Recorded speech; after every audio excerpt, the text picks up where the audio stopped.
Alright guys, hey, we're going to do another homework assignment, page 85 and 86. So make sure your name is on this, and let's get right into it. Studied example showing how to tell whether a function is linear. So over the last couple of days in class, we've been working on linear versus nonlinear function. And before I really get started, I just want to talk about the root word of linear being line. So we need a constant rate of change for it to be linear. So consider the equation y is equal to x plus 2. Use the equation to complete the table and then graph the equation. Does the equation y equals x plus 2 represent a linear function? Complete the table and graph the solution. So we've already seen the graph over here of this, so we just need to complete the table. So these are my input value and these are my output values. So we're going to take each of these and we're going to substitute them into my function or my rule. So here we go. We have y is equal to x plus 2. So we can say here's my x, here's my y. My rule is x plus 2. So if I input -1, it's -1 plus 2, which equals 1. And then if I input 0, 0 plus 2 is 2. 1 plus 2 is 3. And 2 plus 2 would be 4. So before I move on, here we go. Every time we add 1 on our input, we are also adding 1 to our output. So our rate of change right now is 1. The graph of this is a straight line, so the equation y equals x plus 2 is a linear function because my rate of change is 1. Every time I move up a step, I'm adding 1. What is the initial value for the function in the example problem? What is the rate of change? So we look at the graph. My initial value is when my input is 0. My initial value is nothing has happened, and I just input 0 for x, and my initial value, in this case, is going to be 2. Because when I input 2, going back to my example from the table here,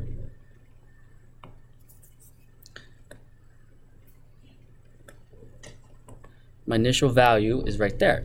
And my rate of change is going to be 1 as well. So we can think of it in rise over run if you want, change in y over change in x. It's 1 over 1 or just 1. Linear functions can be written with the equations in the form of y equals mx or y equals mx plus b. We will be touching these again. We'll be seeing these again over the next couple weeks, but in which form is the linear function in the example problem? What are the values of m and b and what does it represent? So in the example, y is equal to x plus 2. B will be, my initial value is 2, and m, my rate of change or my slope, is 1. What are the values of m plus b, and what do they represent? Again, this is my initial value,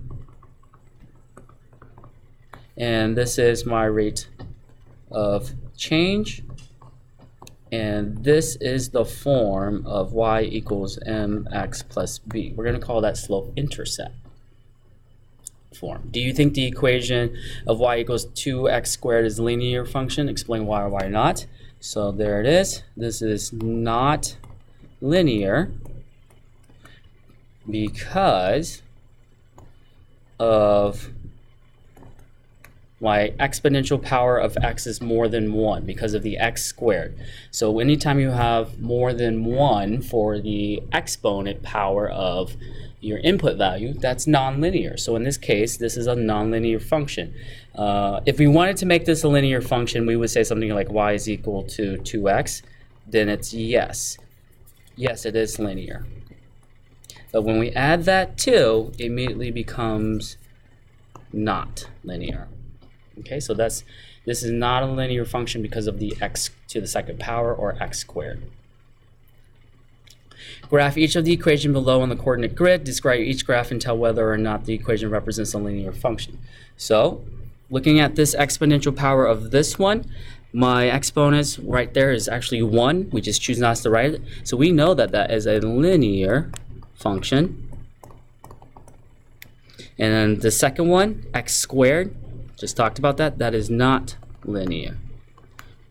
And let's actually graph this. So describing this one, it is linear. The y-intercept is 2. There it is. And my rate of change is 2 over 1 because we just choose not to write the over 1. So to graph this, you can create a bunch of input-output table if you want. So I just start with 0. Whoops. I can do, here's my input, here's my output. So I'll do, let's start with -2, -1, 0, 1, 2. And we talked about it in class. You guys can actually choose infinite amount of points, both negative and positive. But let's just do a couple. And we're going to substitute each one into our input values. So -2 times, let's write the correct way, 2 times -2 plus 2. Well, that's going to be -4 plus 2, which then -2. So when I input -2, my output is -2. So I can go to -2 and down to -2 and put a dot right there. And then the same thing with -1. 2 times -1 plus 2. That's going to be -2 plus 2, which equals 0. So when I input -1, I get 0.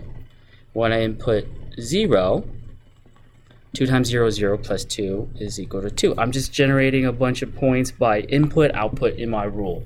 And I can already tell that the pattern here is going up 2 over 1, up 2 over 1, up 2 over 1. So I can put a point right there. Okay, and that's going to be linear functions, and you can go both ways. I can connect a dot if I want, and there is my linear function. And then for the second one, I'll switch colors. Y is equal to x squared plus 2, same thing. You can pick points off the graph and generate a bunch. So I'll do it over here in red. So x, y. So I'll start with, let's start with -1, 0, and 1. So -1 squared plus 2 is going to be -1 times -1 is +1 plus 2 is 3. 0 squared plus 2, 0 to the second power is 0 plus 2 is 2. And 1 squared is 1 plus 2 is 3. So when I input -1, my output is going to be 3. When I input 0, my output is 2. And when I input +1, my output is 3. And my graph is going to look something like that. It's called a parabola, so it is not a function. So that's how you would graph y is x squared plus 2. And it is not linear. Number 5, which of these equations are linear that go through point 0,6? Explain your reasoning. So which of these equations are linear? So let's just get rid of the nonlinear functions. That doesn't count. And that goes through points 0,6. So the point 0,6, here's my x, here's my y. Just like in the previous example that we worked on, if you have a input of x, then you have an output of y. So in other words, if I input 0, which one of these will give me 6? So let's just run through A, B, and C. Okay, so I'll do A first. 6 times 0 is equal, 0 times 6 is 0. So that one doesn't work. Let's try B. If I input 0 in here, plus 6, my output is 6. So that one works. And let's try the second one. If I input 0 here, 2 times 0 plus 6, that's 0 plus 6. My output is 6. So that one checks off. So which one is the linear function that goes through 0, 6? It is going to be y is equal to x plus 6. And y is equal to 2x plus 6. Both of those work by just doing input and output. This x is always input, y is always output. Okay, the last one. The graph of an equation is shown at the right. Explain why this equation is a linear function, then explain how to write the equation for the function.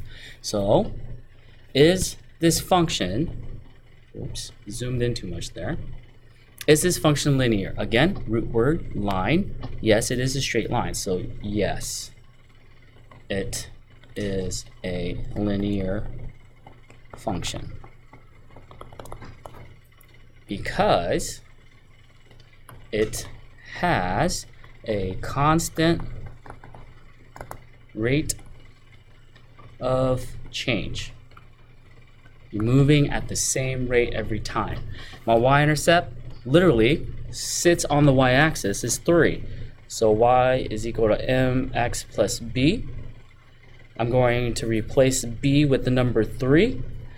Plus, what's my rate of change here? We're going to do some rise over run. So I'll just use these 2 points. Go up 1, 2, 3. So my rise is plus 3. And my run is 1, 2, plus 2. So it's going to be 3 over 2x is equal to y. Remember the slope to find the rate of change is the change in y over the change in x. In this case, I go up 3 over 2. The cool thing is that I can always go up 3 over 2 and it will always be on the lines. I can actually go opposite. I can go down 3 and to the left 2, and that will be negative 3 over negative 2, which then in turn becomes positive 3/2. So there's my equation for that line. Okay, I hope that helped, guys. We'll talk more about it in class. Bring any questions that you have. Thanks.